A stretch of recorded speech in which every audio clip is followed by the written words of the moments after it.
6:12 a.m. local time, Southern Caribbean Sea. The sun had barely cleared the horizon when the U.S. aircraft carrier cut through calm, glassy water, its massive hull leaving a steady white wake behind it. On deck, the morning routine was underway. Flight crews moved with practiced precision. Radar operators scanned their screens in silence.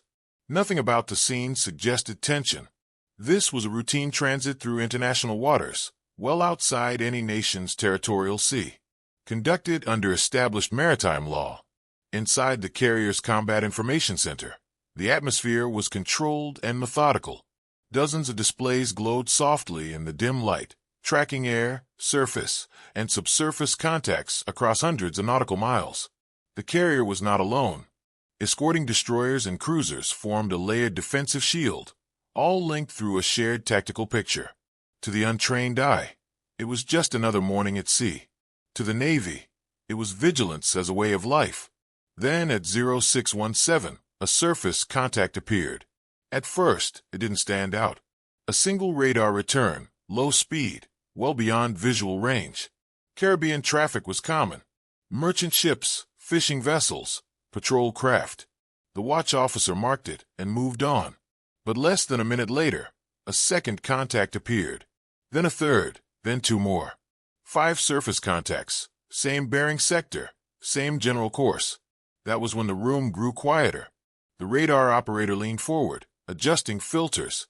The contacts were not spaced like civilian traffic. They were moving with intent, maintaining relative positions while gradually increasing speed. Their transponders were silent.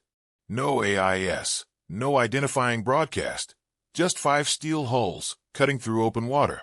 Track group established, the operator called out calmly. The tactical action officer stepped closer to the main display. Distance was closing. Not aggressively yet, but steadily. The formation was loose, almost casual, but to trained eyes it was deliberate. 2 contacts slightly forward, 1 centered, 2 trailing wide. It was not a coincidence. It was geometry. Identification came quickly. Venezuelan Navy, surface combatants, patrol ships, armed and crewed. Nothing about their presence was illegal on its own. Warships can operate in international waters, but formations tell stories, and this one wasn't accidental. On the bridge, the carrier's captain received the update without changing posture.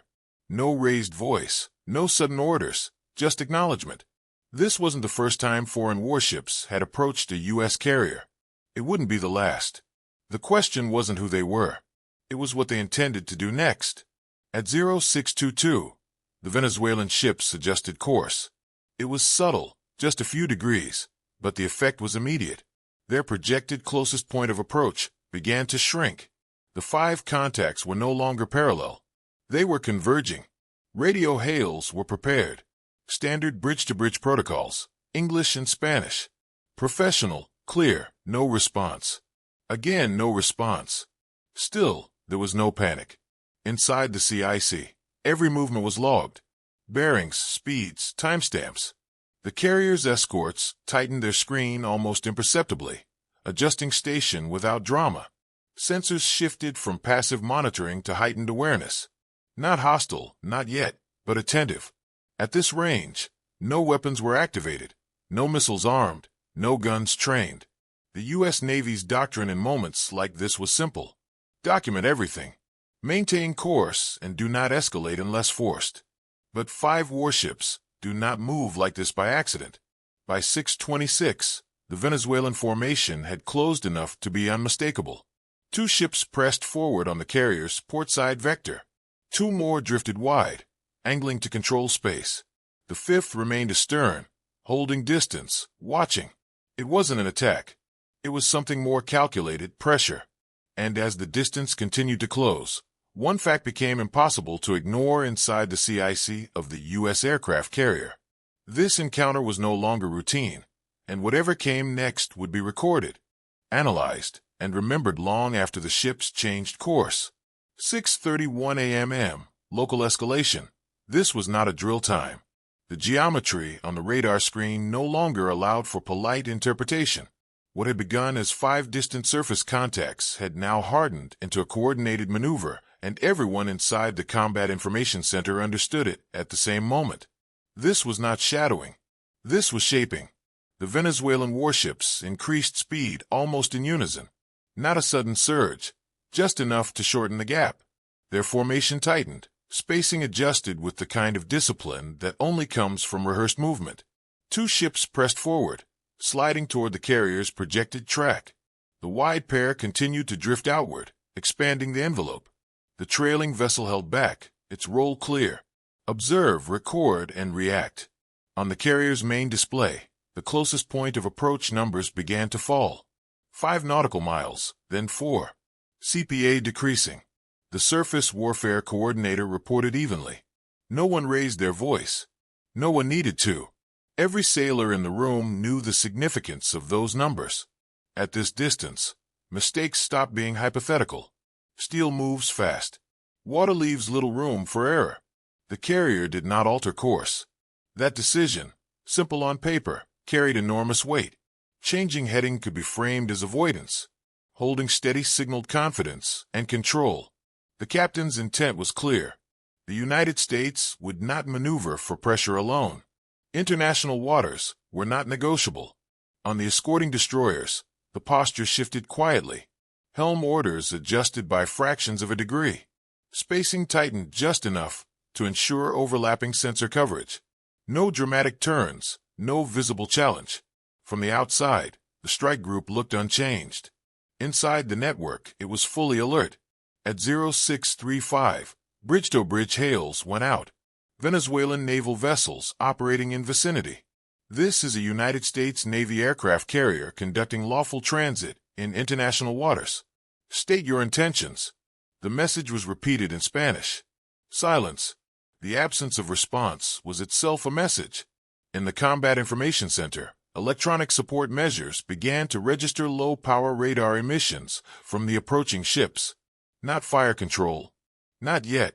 Search and navigation sweeps, probing, measuring distance, and relative motion. Every emission was logged, time-stamped, and cataloged.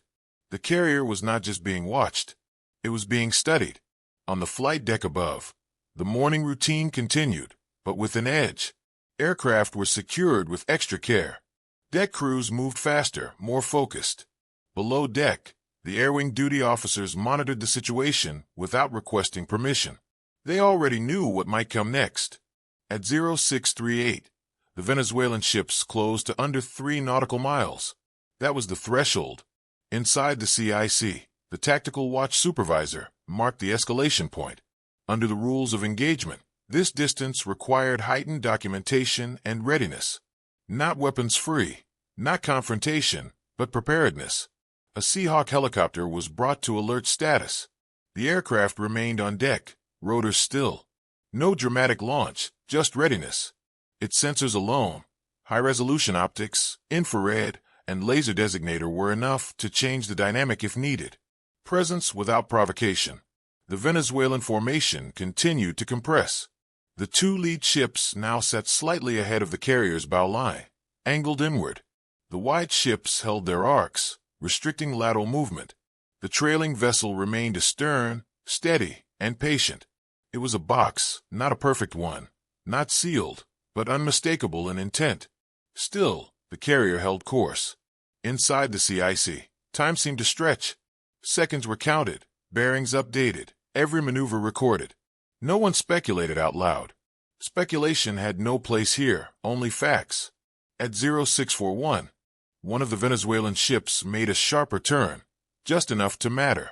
The CPA dropped again, 2 nautical miles. For the first time that morning, the room felt the shift. Not fear, focus. This was no longer a routine encounter that would resolve itself with distance and time. This was a test of nerve, of discipline, and of doctrine. And as 5 warships continued to close on a single U.S. aircraft carrier, one truth settled over the Combat Information Center like a weight. Whatever happened next would not be decided by who had the bigger guns, but by who made the first mistake. The turning point. What they didn't see. 6:44 a.m. local time. To anyone watching from the decks of the Venezuelan warships, the situation may have looked deceptively simple. 5 ships had compressed the space around a single aircraft carrier. Distance was closing. The carrier had not changed course. No jets had launched. No weapons had been trained. On the surface, it could be mistaken for hesitation. Inside the U.S. carrier's Combat Information Center, the reality was very different. The moment the Venezuelan formation stabilized, the strike group's advantage became invisible and overwhelming. Every radar sweep, every course correction, every throttle change from the approaching ships was being absorbed into a unified tactical picture. The carrier was not reacting because it didn't need to. It was listening. And in modern naval warfare, listening can be more decisive than firing. The E-2D Hawkeye, already airborne well beyond visual range, tightened its orbit at altitude. From its vantage point, the entire surface picture snapped into high resolution. Tracks that appeared as simple blips to the naked eye were now rich with data.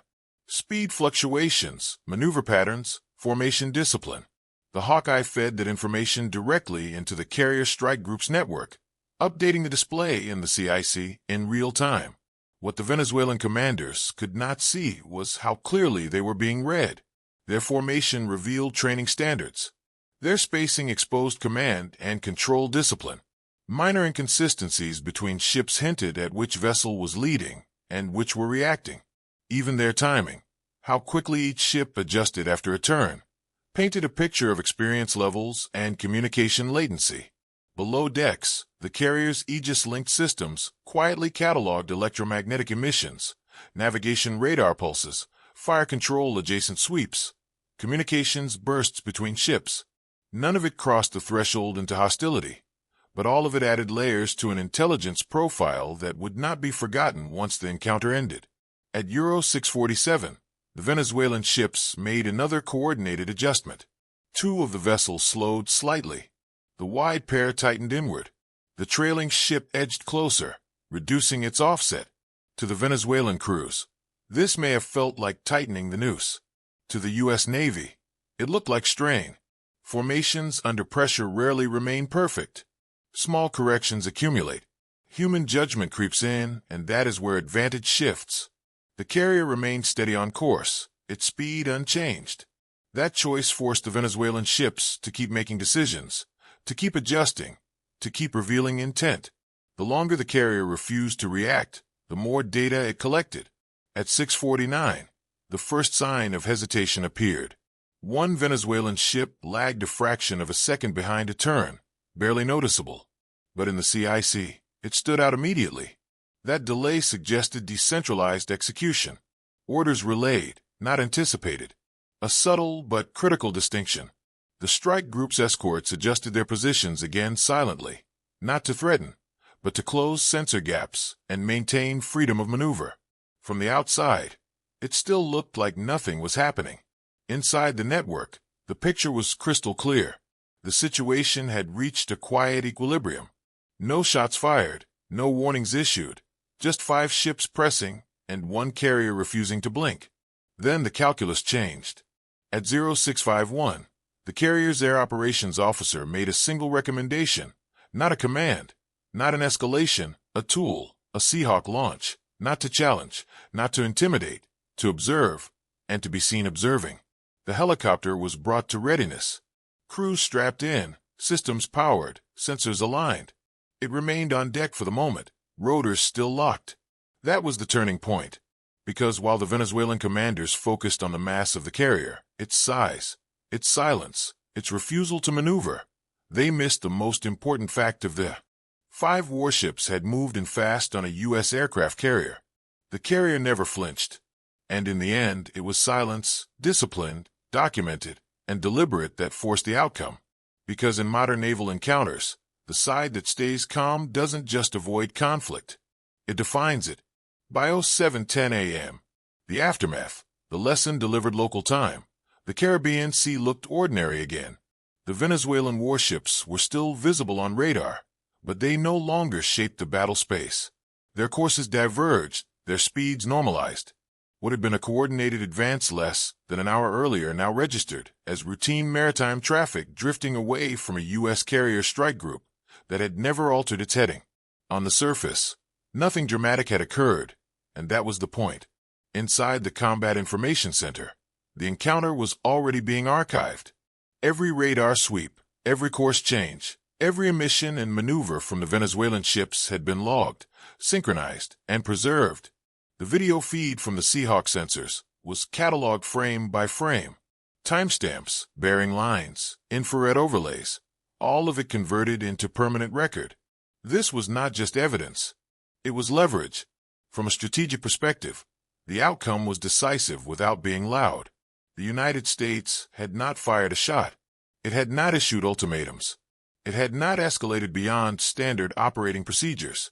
Yet, the result was unmistakable. 5 warships attempted to apply pressure, and the pressure collapsed under its own weight. The reason was simple. Modern naval power is not measured solely by firepower.